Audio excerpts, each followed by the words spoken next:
పర్యావరణ పరిరక్షణ కోసం చవితి వేడుకల్లో భాగంగా ప్రతి ఒక్కరూ మట్టి వినాయక విగ్రహాలను ప్రతిష్ఠించి పూజించాలని రాయలసీమ రంగస్థలి చైర్మన్ గుండాల గోపీనాథ్ రెడ్డి పిలుపునిచ్చారు.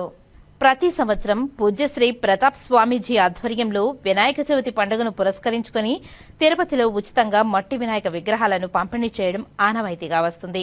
ఇందులో భాగంగా సోమవారం ఉదయం తాతానగర్ వద్ద రాయలసీమ రంగస్థలి చైర్మన్ గుండాల గోపీనాథ్ రెడ్డి ఆధ్వర్యంలో ఉచితంగా 500 మట్టి వినాయక విగ్రహాలను పంపిణీ చేశారు. అనంతరం గుండాల గోపీనాథ్ రెడ్డి మాట్లాడుతూ భారతీయ యోగ శాస్త్రంలో గణపతి దేవునికి ప్రత్యేక స్థానం ఉందని తెలిపారు. గణపతి మూలాధార చక్రానికి ఆది దేవుడని, పృథ్వీ తత్వమైన గణపతి విగ్రహాలను మట్టితో తయారు చేయడం సాంప్రదాయమని పేర్కొన్నారు. మట్టి వినాయకుని విగ్రహాన్ని పూజించడం పర్యావరణ హితమని తెలిపారు. ఈ కార్యక్రమంలో హనుమంతరావు, కెఎన్ రాజా, దీప, ధనంజయ రెడ్డి, కస్పా పద్మనాభం, పొన్నాల జేజిరెడ్డి, పురోహితుడు సురేష్ స్వామి, తొండమనాటి సుబ్రహ్మణ్యం రెడ్డి, ఆటో బాబు, చెంగల్రాయలు తదితరులు పాల్గొన్నారు.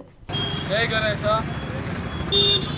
ఈరోజు ఏకవీర ఫౌండేషన్ వ్యవస్థాపకులు శ్రీ శ్రీ శ్రీ ప్రతాప్ స్వామీజీ గారు మట్టి విగ్రహాలను పంపించారు. దాన్ని ఈరోజు ఇక్కడ స్థానిక తాతయ్యగుంట గంగమ్మ దేవాలయం వద్ద స్థానికులకు మట్టి విగ్రహాలను ఉచితంగా పంపిణీ చేశాము. ప్రతి ఒక్కరూ మన హిందువుల పండగ, తొలి పండగ వినాయక చవితి. ఇప్పటి నుంచే మన పండగలన్నీ స్టార్ట్ అవుతాయి. ముందు ఆ ఘననాథుని వినాయక చవితితో మనకి పండుగలు స్టార్ట్ అవుతాయి. ప్రతి ఒక్కరూ మట్టి విగ్రహాలని పెట్టి పూజించి పర్యావరణానికి హాని కలగకుండా మనమందరూ వినాయక చవితిని అంగరంగ వైభవంగా జరుపుకోవాలని, అలాగే వినాయక చవితి గణనాథుని ఆశీస్సులు మనకందరికీ కలగాలని, ముఖ్యంగా పర్యావరణానికి హాని కలిగించే ప్లాస్టర్ ఆఫ్ పారిస్ ఇలాంటి బొమ్మల్ని మనం పెట్టి పూజించకూడదు. అలాంటి బొమ్మలను పెట్టి పూజించినా కూడా మనకు ఫలం ఉండదు.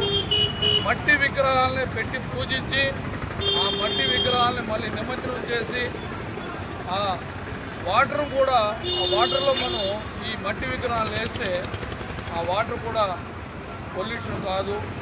ఆ వాటర్లో ఉండే జల జీవులు కూడా బాగుంటాయి. ప్రతి ఒక్కరూ మట్టి బొమ్మల్ని పెట్టి వినాయక చవితిని అంగరంగ వైభవంగా జరుపుకోవాలని ఈరోజు మన ప్రతాప్ స్వామి గారు మట్టి విగ్రహాలను పంపించారు.